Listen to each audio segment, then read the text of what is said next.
काषाय वस्त्रं करदण्डधारिणं कमण्डलू पद्मकरेण शङ्खं चक्रं गदाभूषितो भूषणाढ्यं श्रीपादराजं शरणं प्रपद्ये। नमो जन्मभूमी जिथे जन्म झाला, नमो आर्यभूमी जिथे वाढियेला, नमो कर्मभूमी जिथे गुप्त झाला। नमस्कार माझा सद्गुरु दत्तात्रयाला, अवधूत चिंतन श्री गुरुदेव दत्त। साधकांनो,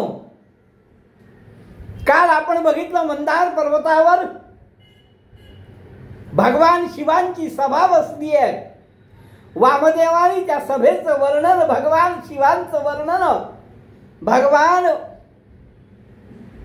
महादेवाचं वर्णन, जगन्माता पार्वतीचं वर्णन, पुन्हा तिथे कोण कोण आले त्या सगळ्यांची वर्णन आपण काल ऐकली। आणि त्यात सनत कुमारांनी जो प्रश्न भगवान शिवांना विचारला की थोडस पुण्य केल्याने मोक्ष प्राप्त होईल, चतुर्विध पुरुषार्थ प्राप्त होईल, असं काहीतरी शिवा सांगा। शिव आद्य गुरु आहेत, त्यांनी सांगितलं ठीक आहे, वेदांच्या नुसार भस्माचं त्रिपुंड लावावं। त्याच्यावर सनत कुमार म्हणतात तिके किती लावायचं, कुठे लावायचं, कसं लावायचं, कुठल्या मंत्राने लावायचं, असा सगळा प्रश्न भगवान शिवांना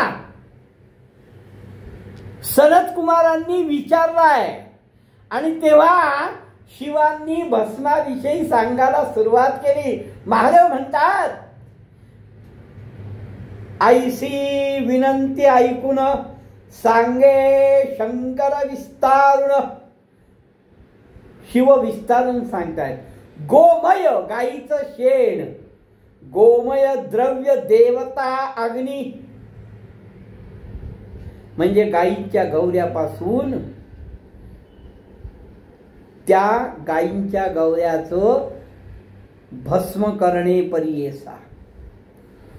पुरातनीचे यज्ञस्थळी, एक तर गाईंच्या गौऱ्याचं भस्म किंवा पुरातन यज्ञस्थानावर असलेलं भस्म, जे का असे मेदिनी पृथ्वीवर जे का आहे, पुण्य बहुत लाविता क्षण ते भस्म जर लावलं तर खूप पुण्य आहे। मग ते कसं लावायचं? सद्यो जाता इति मंत्रासी, सद्यो जाता नावाचा जो मंत्र आहे तो मंत्र म्हणून भस्म हातावर घ्या। सद्यो जाता ति मंत्रेसी, घ्यावे भस्म तळ हातासी, अभिमंत्रावे भस्मेसी। त्याला अभिमंत्रित करायचं, कुठल्या? अग्निरित्यादी मंत्र करूनी, त्याला अग्निरित्यादी मंत्रांनी अभिमंत्रित करावं। आणि मानस्तोके या मंत्रांनी समदावे अंगुष्ठेशी, प्रथमतः मानस्तोके मंत्र म्हणून अंगठ्याने पहिली रेष काढावी। मानस्तोकेति मंत्रासी समदावे अंगुष्ठेशी त्र्यंबकादि मंत्रासी, त्र्यंबक यजामहे हा जो मंत्र आहे त्यांनी प्रथम ललाटाला लावावं, शिरसी लावीजे, कपाळाला लावावं। त्रायुखे इति मंत्रासी, लावीजे ललाट भुजांची, हातांना कपाळाला त्रायुखे या मंत्राने या स्थानावर लावावं। 3 रेखा एके स्थानी, म्हणजे कपाळाला लावताना 3 रेखा, हाताला लावताना 3 रेखा लावाव्या, त्याच मंत्राने लावायच्या आहेत। अधिक लावायचं नाहीये, 3 रेषा लावायच्या आहेत. मानस्तोके मंत्रानी, त्रायुखम मंत्रानी, त्र्यंबकम मंत्रानी 3 रेषा लावायच्या आहेत. 3 रेखा एके स्थानी लावाव्या त्याच मंत्रानी. अधिक न लाविते भ्रुवाउली, भ्रुसमान लाविते. मध्य, अनामिका आणि अंगुलिका या 3 बोटांनी ललाट कपाळावर लावा. मग पहिले अंगुष्ठेनी मध्यरेषा काढावी आणि मग या 3 रेषा मध्यमा, अनामिका आणि करंगुळी यांनी या लावायच्या आहेत. त्रिपुंड येणे परी लाविजे तुम्ही परी करी, एक एक रेषेच्या विस्तारी. आता त्या रेषेचा विस्तार भगवान शिव सांगतायत भर सभेमध्ये. नवदेवता विख्यातेशी, 9 देवता या विख्यात आहेत, प्रख्यात आहेत. अस्ति एक एक रेखेसी अकार गायीपत्यासी भूरात्मा रजोगुण ऋग्वेद आणि क्रियाशक्ती प्रातःसवनासे ख्याती. महादेव म्हणती प्रथम रेखा येणे परी. प्रत्येक रेखेला अशा प्रकारचे मंत्र सांगितले आहेत. दुसऱ्या रेखाची जी देवता आहे ती देवता उकार दक्षिणाग्नी नभसत्व जाणावे. यजुर्वेद माध्यान्ह दिनी सवन परियेसा इच्छाशक्ती अंतरात्मेशी तिची देव महेश्वरा. या दुसऱ्या रेषेबद्दल सांगतायत. तिसऱ्या रेषेबद्दल शिव सांगतायत. तिसरी रेखा मधिलेसी मकार आवाहनीय परियेसी परमात्मा दिव्य हर्षी ज्ञानशक्ती तमोगुण. तृतीय सवन परियेसा सामवेद असे तयासी शिवदेवता निर्धारेसी. तिन्ही रेखा येणे विधी. अशा प्रकारच्या 3 रेखा आहेत. ऋग्वेद, यजुर्वेद, सामवेद असं नित्य. ऐसे नित्य नमस्कारोनी त्रिपुंड लावा विजे भस्मोनी महेश्वराचे व्रत म्हणून असं हे त्रिपुंड लावावं. हे महेश्वराचं व्रत आहे.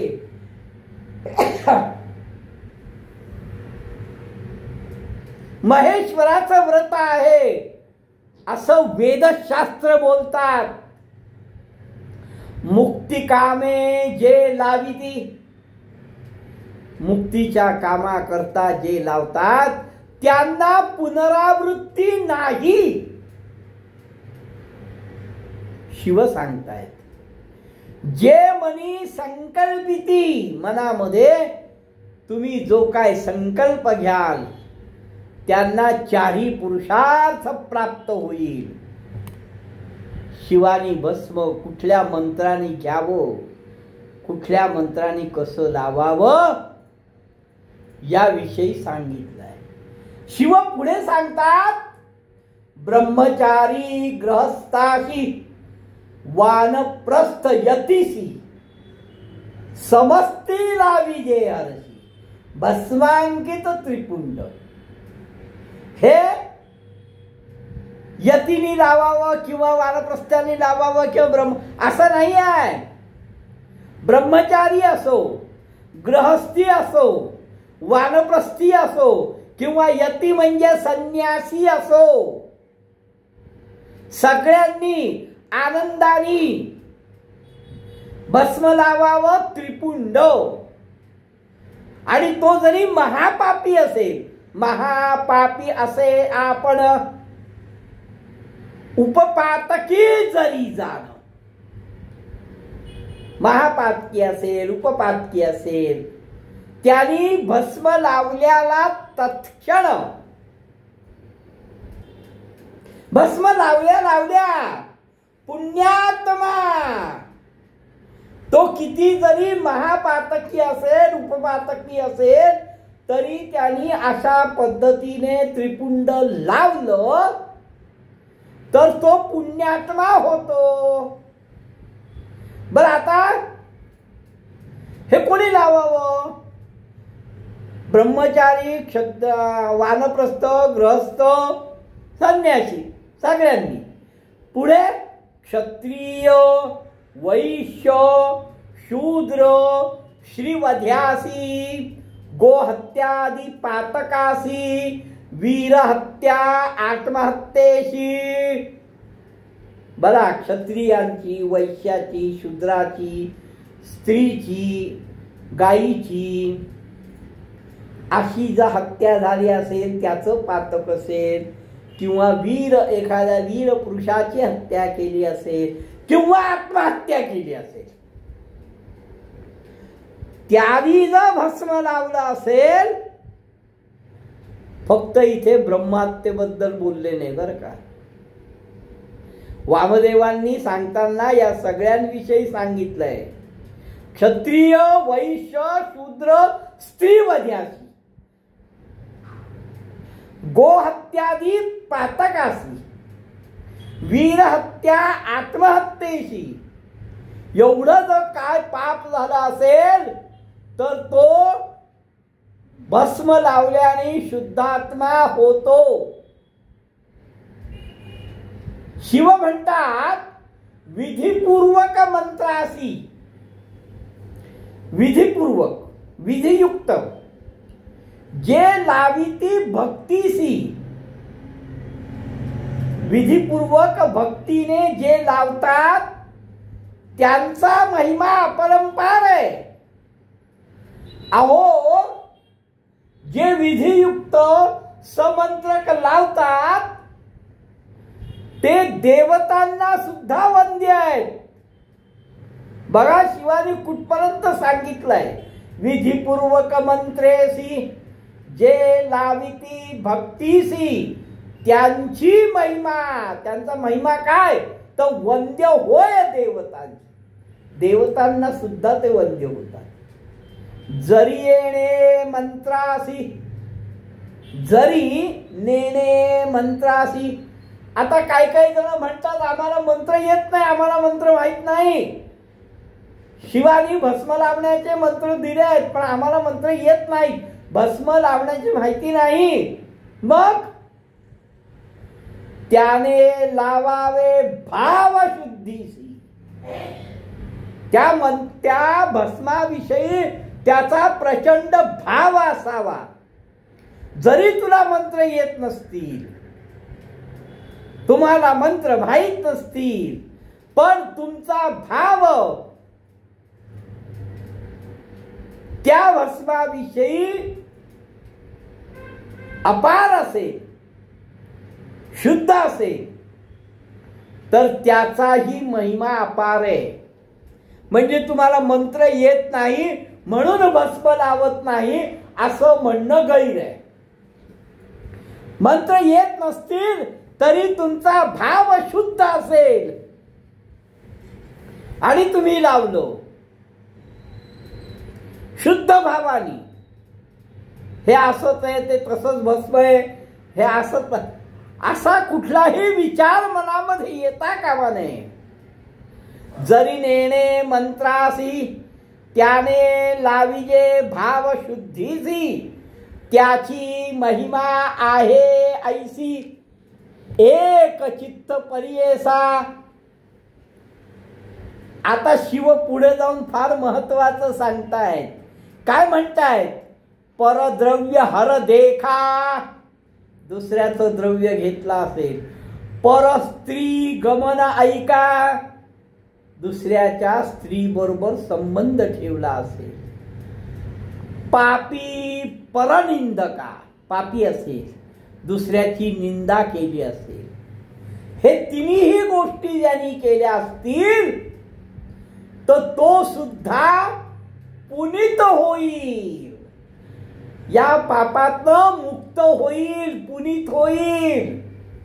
परक्षेत्र हरण देखा, दुसऱ्याची भूमी आपण घेतली असेल. परपीडक असेल जो का, दुसऱ्याला त्रास देणं. सस्य आराम तोडिका, तोही पातकी पुनीत होय, तो सुद्धा पुण्यवान होईल. परद्रव्य हरक झालं, परस्त्री गमन झालं, परनिंदा झाली, परक्षेत्र हरण झालं, परपीडा देणारा झालं. आणखीन पुढे जाऊन शिव सांगतायत ग्रहदाहादी केला दोष, घर जाळलंय. असत्यवादी परी, खोटारलाय, खोट बोलतोय. पैशून्यपण पापास, पापी हा. वेदाची विक्री केल्याचं पाप केलाय. कुटसाक्षी व्रत त्यागी, चुकीची साक्ष दिली, एखाद्या व्रताचा त्याग केला. पोटा करता कुटील कारस्थान केलं, असा पापी सदा भोगी.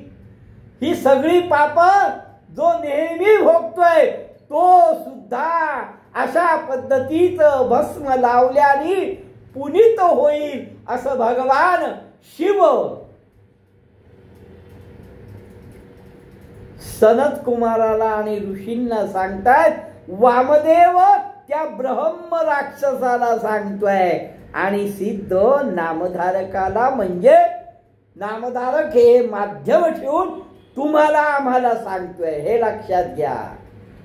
गुरुचरित्रातल्या कथा नुसत्या वाचण्याकरता नाही,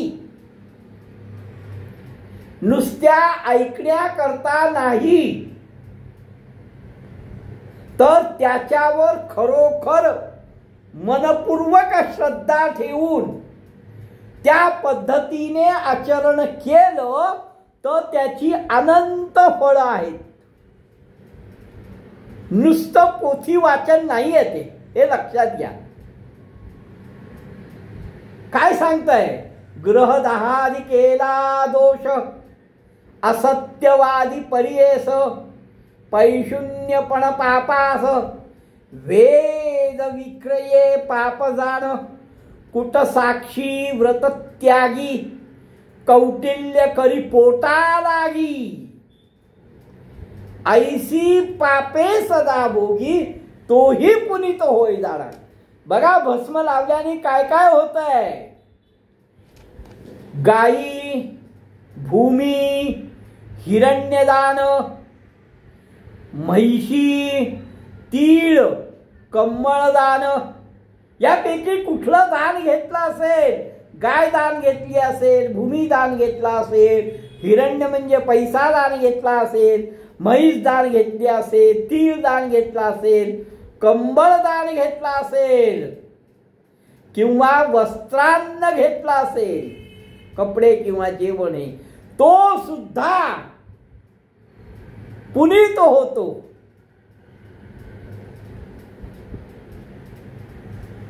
हे सगळं मंदार पर्वतावर शिव फार मोठ्या सभेमध्ये भस्माचं वर्णन करतात की ज्यांच्या सर्वांगाला भस्म लावलेलं आहे.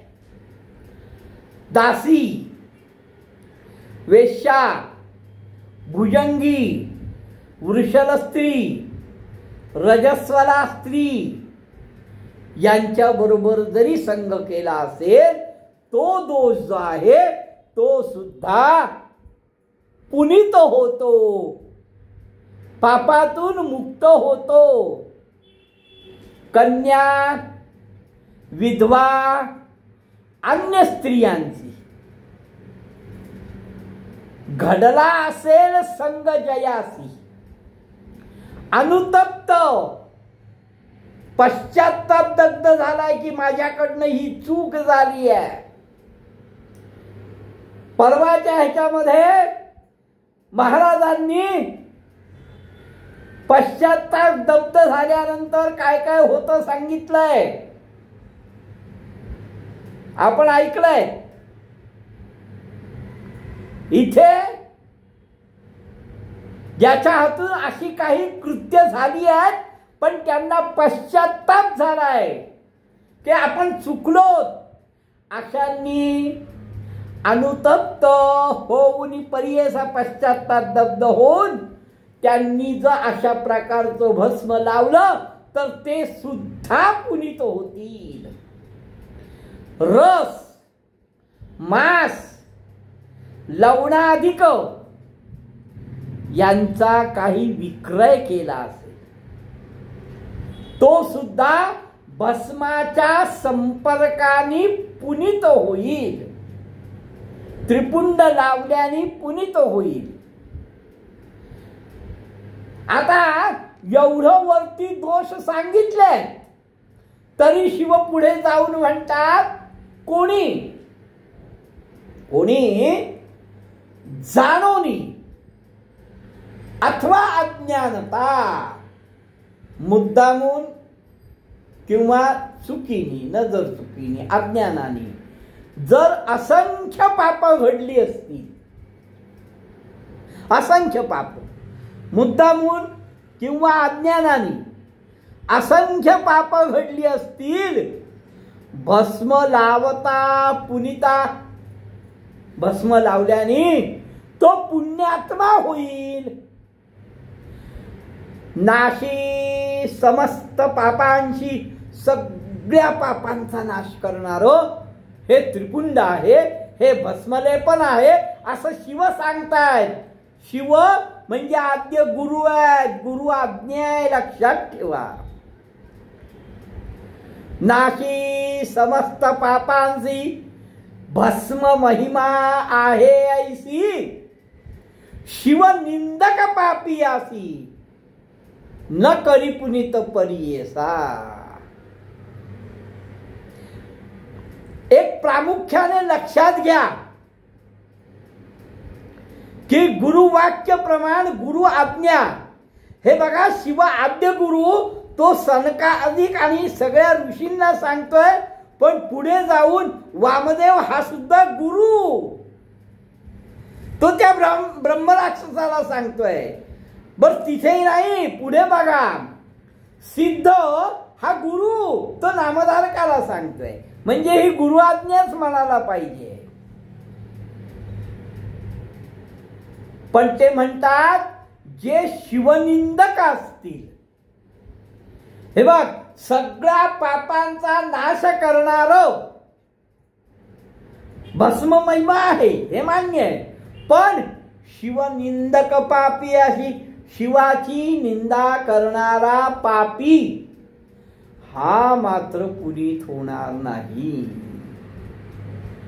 शिवनिंदक पापियासी न करी पुनीत परियेसा, त्याला काही मात्र पुण्यवान हे भस्म करणार नाही.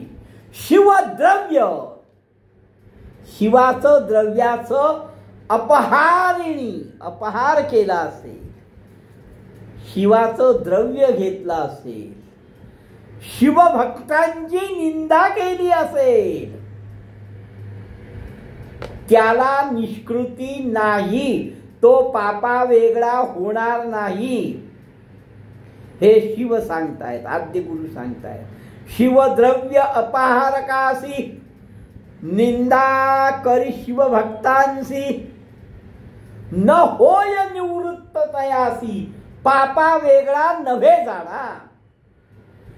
रुद्राक्ष माळा ज्याचे गळा, ज्यांच्या गळ्यामध्ये रुद्राक्षाच्या माळा आहेत ज्यांच्या कपाळी त्रिपुंड लावलंय त्यांनी किती जरी पाप केला असेल तो पूज्य तिन्ही लोकी. शिव सांगताय की रुद्राक्ष माळा ज्यांचे गळा लाविली असेल त्रिपुंड टिळा अन्न पापी होय केवळा तोही पूज्य तिही लोकी. तिन्ही लोकांमध्ये तो पूज्य होतो. जितुके तीर्थभूमीवरी असतील क्षेत्रे नाना परी स्नान केली पुण्यसरी भस्म लाविता पर्यसा. अरे भूतलावावर जेवढी जेवढी तीर्थक्षेत्र आहेत शिव सांगतात सनकादिक आणि ऋषींना की भूमीवरील जेवढी तीर्थ आहेत त्या तीर्थात स्नान केल्याचं पुण्य जे आहे ते भस्म लावल्याने मिळतं.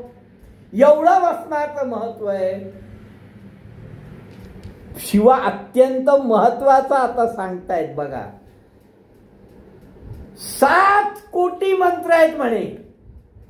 शिव सांगतात 7 कोटी मंत्र आहेत आणि त्याच्यामध्ये पंचाक्षर हा मंत्र जो आहे ओम नमः शिवाय पंचाक्षरादि विख्यात अनंत अगम असे हा मंत्र जपिले असे मंत्र जपिले फळ भस्मांकिता. ते सुद्धा जप केल्याचं फळ भस्म लावलेल्या नराला होतो. पूर्वजन्म मागचा जन्म सहस्रांती त्याच्या आधीच्या 1000 जन्म किंवा सहस्र जन्म पुढे येती किंवा पुढच्या 1000 जन्म मागच्या 1000 जन्म पुढच्या 1000 जन्म हा जन्म हे जे सगळे आहेत भस्म धारणे पापे जाती. या सगळ्या जन्मात केलेली पाप भस्म लावल्याने जातात. 42 कुळवंशाची 42 कुळ शिव सांगतायत भस्माला किती महत्व आहे. इहलोकी अखिल सौख्य. अरे या लोकामध्ये तर सगळं सौख्य मिळेलच. होती पुरुष शतायुष्य 100 वर्ष जगतील. व्याधीन होय शरीरास त्यांच्या शरीराला कुठलाही रोग होणार नाही. भस्म लाविता नरासी भस्म लावलेल्या नराला हे सगळं प्राप्त होईल. अष्टैश्वर्य होती त्यासी दिव्य शरीर परियेसी अंतिज्ञान होईल निश्चयसी देहांते तया नरा. शिवानी फार सुंदर वर्णन केलं. फार सुंदर सांगितलं आणि शेवटी सांगतोय अष्टैश्वर्य प्राप्त होईल दिव्य शरीर प्राप्त होईल ज्ञान प्राप्त होईल आणि दिव्य विमानी बसून देव स्त्रिया शत येऊनी 100 देव स्त्रिया येऊन त्याची सेवा करतील आणि त्याला स्वर्ग भुवनाला घेऊन जातील. अनंत काळ तो तिथे राहील. इंद्रादी सगळे त्याला वंदन करतील. अनंत काळ तिथे तो सुखाने राहील. मग तिथून ब्रह्मलोकाला जाईल. 100 कल्प तिथे राहिल्यानंतर तो वैकुंठाला जाईल आणि तिथे ब्रह्मकल्प 3 वेळा आणि मग त्याला कैलासपुरी प्राप्त होईल. शिव भस्माचं महत्व सांगताना स्वर्गात जाईल ब्रह्मलोकात जाईल विष्णुलोकात जाईल आणि अंती